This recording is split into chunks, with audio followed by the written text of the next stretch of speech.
He's pretty aggressive like his mama and his sisters. It's not so bad. He's not beating me up too bad. I do stand on this side of the fence so he doesn't slop me up and kind of knock me around. It's not terrible. He's not pushing terribly back on the bottle. I don't think a bottle holder would handle him though.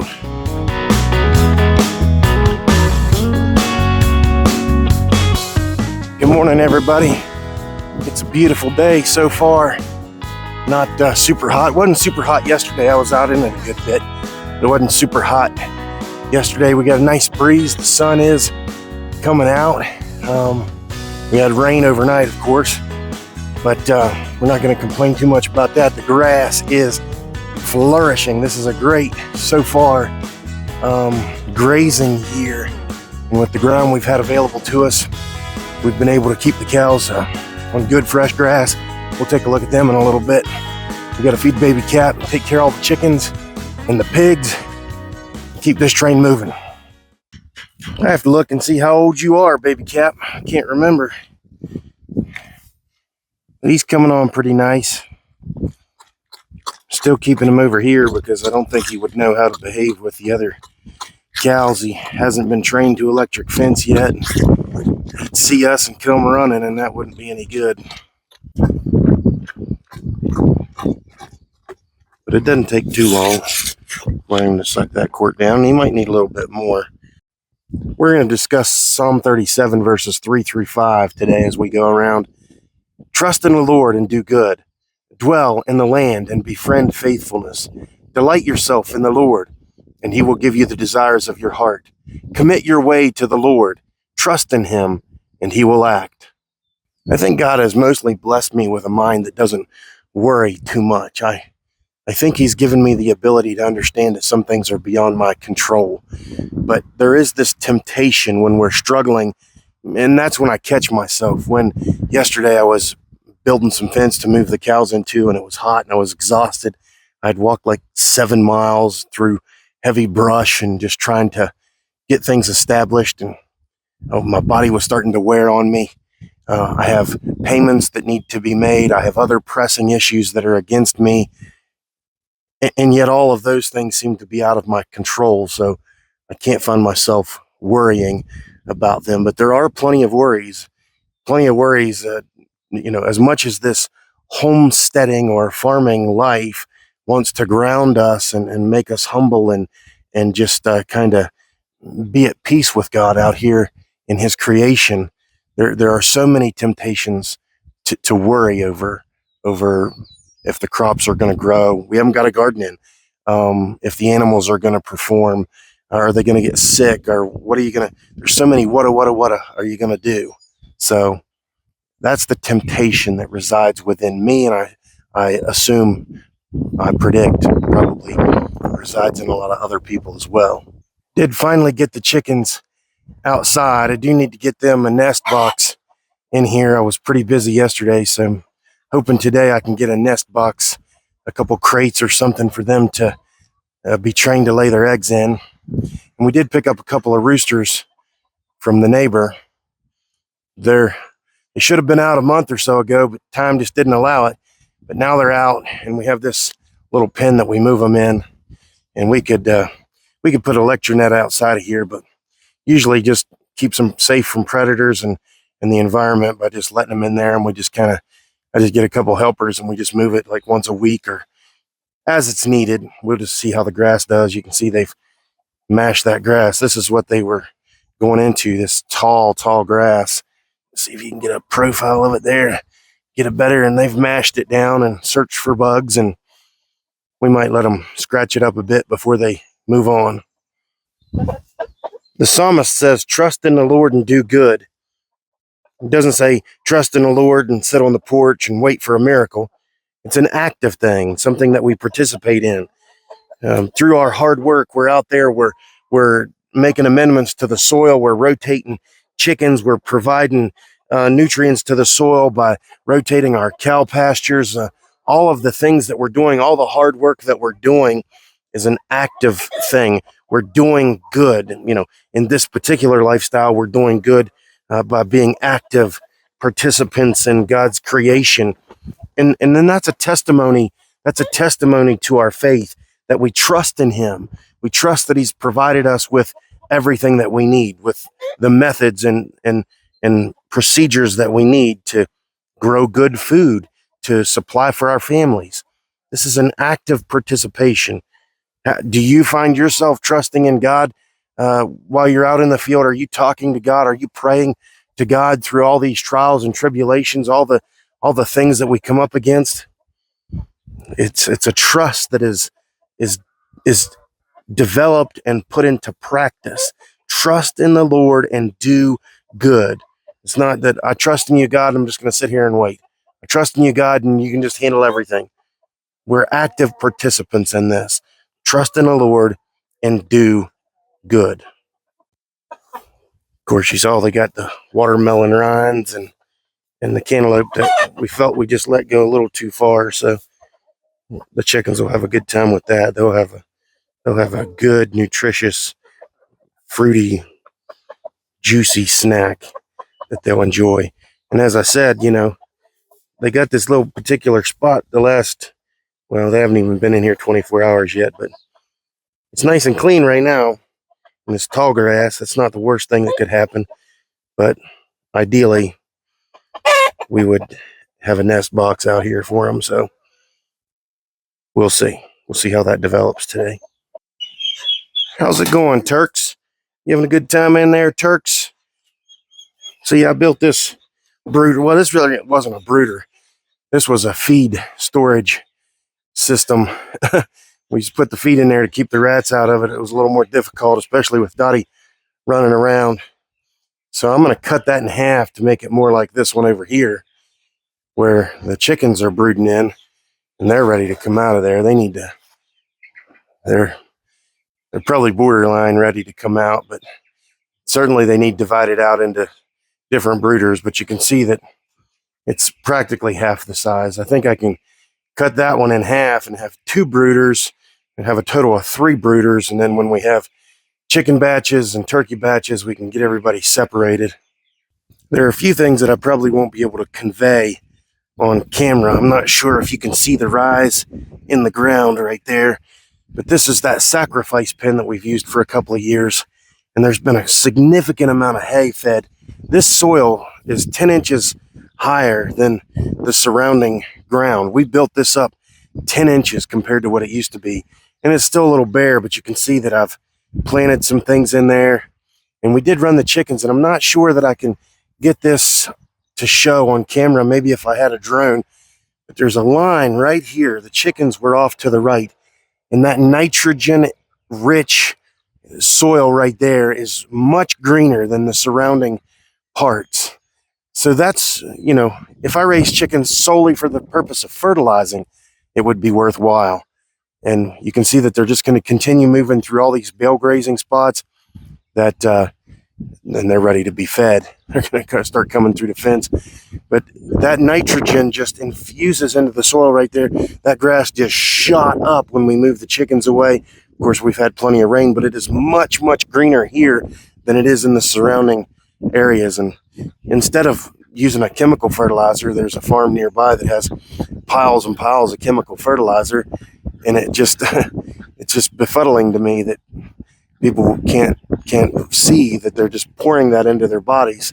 So, but I mean, then again, I'm not perfect either, so I don't want to criticize too harshly. But for me, I'd much rather raise the chickens, spend a little time with the chickens, get the soil built back up this way with cows and chickens and pigs out back. That's more rewarding and probably a little healthier overall. The psalm says, dwell in the land and befriend faithfulness. How does the world push us into fast, easy fixes in every aspect of life? Just in agriculture, I talked about fertilizer. That comes about after chemical fertilizers come about after World War II, and it just took off like wildfire.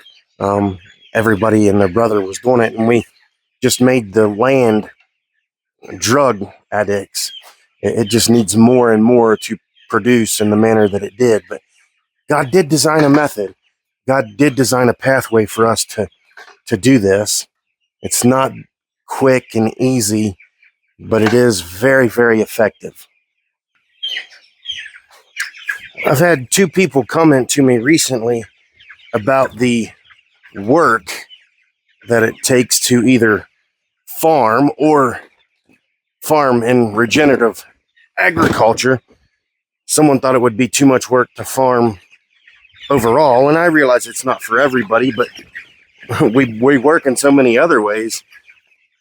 How could this be any more or less work to provide our own food? And then to do it regeneratively, this particular person thought it was a tremendous amount of work for me to be moving my fence every day and moving my cattle every day.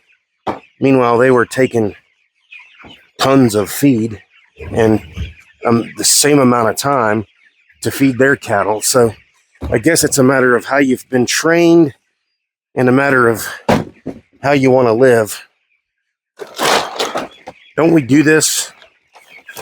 Don't most farmers, especially at the homesteading level or the small farming level, don't we do this to be near the animals to begin with? Isn't that where the joy is? Certainly money is fun, but that's not where the joy is. The joy is in taking care of these critters. And I mean, you just can't be perfect all the time. I use this Kalmbach feed. I usually try to get the non-GMO. They didn't have it. So I can't win every battle all the time, and there's some things that I'm still trying to work on and develop.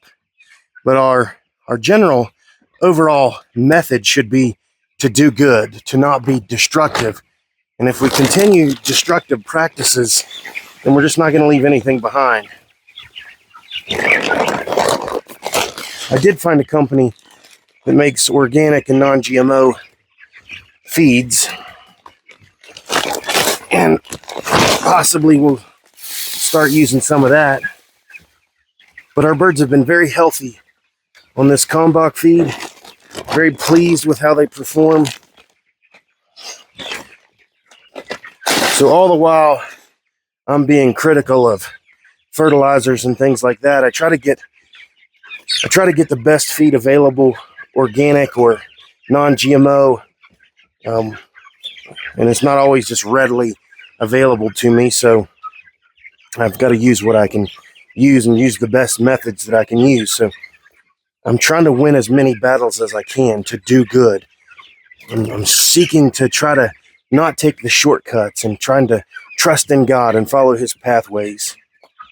Whether we're talking about homesteading or farming and just agriculture in general, we look beyond that and into the world around us, and we just live in a world that is increasingly more convenient. And we have different sides of opposition to that. One farmer might use GPS in his tractor to guide it around the field, and then at the same time be in utter opposition to artificial intelligence, AI. And somewhere along the line, that's a little bit of a conflict in the brain, but I have those same conflicts within me. I love natural foods. I love to get good vegetables out of the garden and grow my own chickens and my own beef and my own pork and enjoy all those things.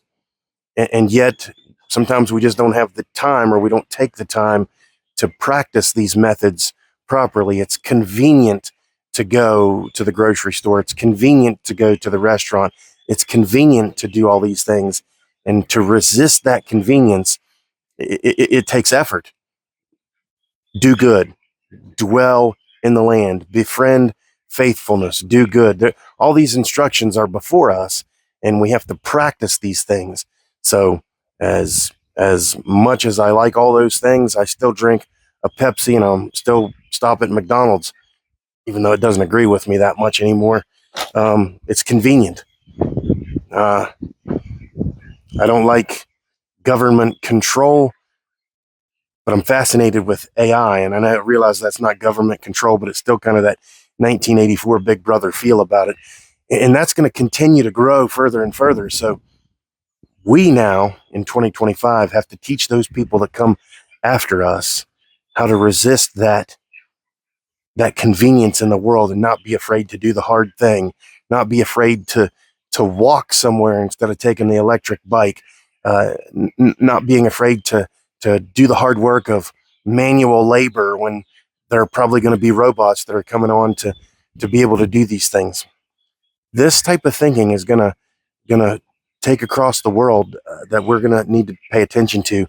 It's not just going to be this homesteading thing that we're talking about, but the world in general is going to need to resist convenient and easy and befriend faithfulness and trust in God.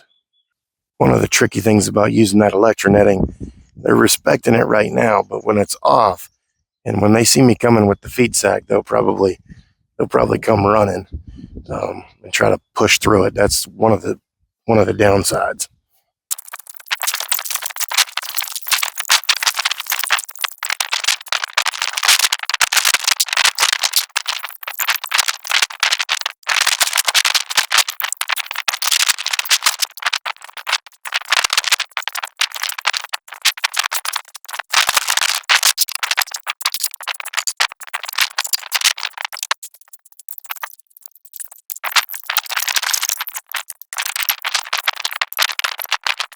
So, in case anyone thinks that I might just totally be begrudging technology, I certainly am not. I fully appreciate not needing to walk all the way back to the hydrant or to the water faucet to turn the water on. Hitting that Bluetooth deal, getting that water flowing at my fingertips in practically an instant is a pretty big convenience. So I'm not totally against convenience. I just think maybe we should take it with measure. Well, I haven't separated the big boy from the others yet. That little spotted one's a female, so we need to get that taken care of pretty soon. Now that I've got the cows moved and freed up some reels, I can come over here and do some division, put them on some different pastures. Delight in the giver, not the gift. I don't think I have a problem recognizing that necessarily. I probably do grumble, but I don't have any problem recognizing where these things come from, that God has provided, that a nice slab of bacon, that a nice harvest of tomatoes or beef or whatever we partake in from the bounty of this land. I don't have any problem recognizing that God is the giver. I don't worship the gift. I appreciate the gift, but I delight in the giver. I don't think it's beyond me to understand that this creation is God's creation. I don't think I have a problem understanding that he allows me to raise pigs. He allows me to raise chickens. He's given me the gift of cows. So I delight in everything that he's given me. I don't turn my focus simply to the reward, because there are plenty of struggles. And I guess the question is how do you go about your daily life when you're in the fight, when you're doing the chores? And is it a grumble? Is it a grumble to do the chores? Is it a grumble to take the failures and just only want to focus on the reward? Because we always seem to want the reward. We always seem to want the benefits without the problems. It reminds me of Clarkson's Farm, where Jeremy Clarkson, in this last season that was just aired, how he said, what keeps us going, what keeps the farmer going, is the promise of next year, the promise of what's to come, because we run across failures. We can't control the weather, so we run across failures in the weather. We can't control the quality of the crop and all of the different things that come our way. We can't control when animals get sick and die. Yesterday, we had a calf get stuck in the tree. She jumped through 2 trees and was stuck there. And luckily, I was there, or she would have probably died also. But that's just a weird thing that happens. What could I have done to prevent a cow that got lodged between 2 trees? A calf that got lodged between 2 trees. We've all seen videos of cows with their heads stuck in the gates and things like that. There are things beyond our control that we can lament over and be tormented over. But we got the promise of next year. We've got the promise of what's to come. And I think we place ourselves there and delight in the giver, delight in the gifts that he's given us, and pray that he sustains us through the year to come. The psalm says, commit your ways to the Lord. Or the Hebrew would tell us to roll our burdens onto the Lord. Allow him to take those things. I think of the song, What a Friend We Have in Jesus. And it goes on to say, people, give us the idea that people who suffer, all because they do not carry everything to the Lord in prayer. Roll your burdens onto him. Let him carry that load. Doesn't mean I stop working, but the worry of it. I continue to feed the chickens regardless of how many rainstorms come. This year, put the chickens out the way I always do, and it was just abnormally cold for the next 4 weeks or so, maybe 6 weeks. And the chickens suffered greatly because of that. So I metaphorically planted my crop and didn't do well. Right now, we haven't been able to plant a garden because it's been so wet. So you start to wonder, are we going to have time to get the garden in and harvested? We planted later. It's not ideal. I thought we were on a good course this year, but the weather was beyond my control. So I just have to allow him to carry that burden and take me through. Psalm 37 says, commit your ways to the Lord. In the Hebrew, it might be roll onto, get the idea of rolling your burdens onto the Lord, letting him carry those things. And you've all seen me. Maybe we can just do a little flashback to me rolling hay bales out across these fields in the wintertime, rolling those burdens, struggling through those burdens. And I can become overwhelmed with that burden, not the physical burden of him, taking that bale and rolling it for me, and not in that supernatural sense, but in the supernatural sense that I can depend on him. Why is it so hard to surrender our plans to him?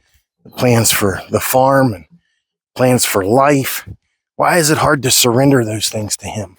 It's that carnal flesh that keeps calling at us to tell us that we can control this and we can control that.